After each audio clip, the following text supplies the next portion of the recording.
ನಿನ್ನೆಯಿಂದ ಕಲಿಯೋಣ, ಈ ದಿನ ಬದುಕೋಣ, ನಾಳೆಗೆ ಭರವಸೆ ಇಡೋಣ.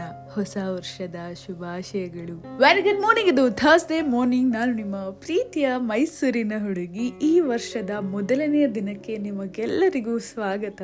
ಪ್ರತಿ ವರ್ಷದ ಮೊದಲನೇ ದಿನ ನಾವು ಶುರು ಮಾಡೋದು ಬೆಳಗ್ಗೆನೆ ಬೇಗ ಎದ್ದು ರೆಡಿಯಾಗಿ ಯೋಗ ನರಸಿಂಹಸ್ವಾಮಿ ದೇವಸ್ಥಾನಕ್ಕೆ ಭೇಟಿ ಕೊಟ್ಟು ದರ್ಶನ ಮುಗಿಸ್ಕೊಂಡು ಅಲ್ಲಿ ಕೊಟ್ಟಂತ ಪುಳಿಯೋಗರೆನ ತಿಂದು ಹಾಗೆ ಲಡ್ಡುನ ತಗೊಂಡು ಮನೆಗೆ ಹೋಗೋದ್ರ ಮೂಲಕ ನನ್ನ ತಮ್ಮ ಮನೆಗೆ ಬಂದ ತಕ್ಷಣ ಹಾಸ್ಟೆಲಿಗೆ ಹೊರಟ. 2 ವಾರಗಳ ನಂತರ ನಮ್ಮ ಮಕ್ಕಳು ನನ್ನ ನೋಡಿ ಖುಷಿ ಆದ್ರು. ಹಾಗೆ ಚಾಕ್ಲೇಟ್ಸ್ಗಳನ್ನ ಕೊಟ್ಟು ನ್ಯೂ ಇಯರ್ಗೆ ವಿಶಸ್ನ ಮಾಡಿದ್ರು. ಈ ಕಡೆ ನನ್ನ ಫೇವ್ರೆಟ್ ಸ್ಟಡಿ ಟೇಬಲ್ ನ ಹಾಗೆ ನನ್ನ ಜಾಗನ ನಮ್ಮ ಸಾನಿ ಮೇಡಮ್ ಅವರು ಕಬ್ಸ ಮಾಡ್ಕೊಂಡಿದ್ರು. ಹೊಸ ವರ್ಷದ ದಿನ ಏನ್ ಮಾಡಿದ್ವಿಲ್ಲ ಗೊತ್ತಿಲ್ಲ, ಒಂದು ಒಳ್ಳೆ ನಿದ್ದೆ ಮಾಡಿ ಎದ್ವಿ. ಅಂಡ್ ಸಂಜೆ ನಮ್ಮ ಚರಿ ಮೇಡಮ್ ಅವರು ಕೂಡ ಮನೆಗೆ ಬಂದಿದ್ರು. ತುಂಬಾ ಚೆನ್ನಾಗಿ ಆಕ್ಟಿಂಗ್ ನ ಮಾಡ್ತಾ ಇದ್ರು. ಹಾಗೆ ತುಂಬಾ ಜನ ಕುತೂಹಲ ಇದೆ ಟ್ಯೂಷನ್ ನ ಯಾರು ನಡೆಸ್ತಾ ಇರೋದು ಅಂತ. ಸದ್ಯಕ್ಕೆ ಟ್ಯೂಷನ್ ನಮ್ಮ ತಾಯಿಯವರೇ ನೋಡ್ಕೊಂತಾ ಇರೋದು. ತುಂಬಾ ಚೆನ್ನಾಗಿ ಮಕ್ಳಿಗೆ ಹೇಳ್ಕೊಡ್ತಾ ಇದ್ದಾರೆ ಅಂತ ಕೇಳ್ಪಟ್ಟೆ. ಅಂಡ್ ತುಂಬಾನೇ ಖುಷಿ ಆಯ್ತು. ಮೈಸೂರಿಗೆ ಬಂದಿದ್ದೀನಿ ಅಂದ್ಮೇಲೆ ನನ್ನ ಫೇವ್ರೆಟ್ ಸ್ಪಾಟಿಗೆ ಹೋಗ್ಲೇಬೇಕಾಗಿತ್ತು. ಅಂಡ್ ನನ್ನ ಫೇವ್ರೆಟ್ ಬಾರ್ಬಿಕ್ಯೂ ಮೊಮೋಸ್ ನ ತಿನ್ಲೇಬೇಕಾಗಿತ್ತು. ಅದನ್ನೆಲ್ಲ ತಿಂದ್ವಿ. ಅಂಡ್ ತುಂಬಾ ಜನ ರೆಸಲ್ಯೂಷನ್ ಮಾಡಿ ಫಾಲೋ ಮಾಡಲ್ಲ ಅಲ್ವಾ, ಹಾಗೆ ಇವರಿಬ್ರು ಕೂಡ ಇವತ್ತಿಂದ ಡಯಟ್ ಮಾಡ್ತೀವಿ, ಜಂಕ್ ಫುಡ್ ಬಿಡ್ತೀವಿ ಎಂದವರು ಚೆನ್ನಾಗಿ ತಿಂತಾ ಇದ್ರು.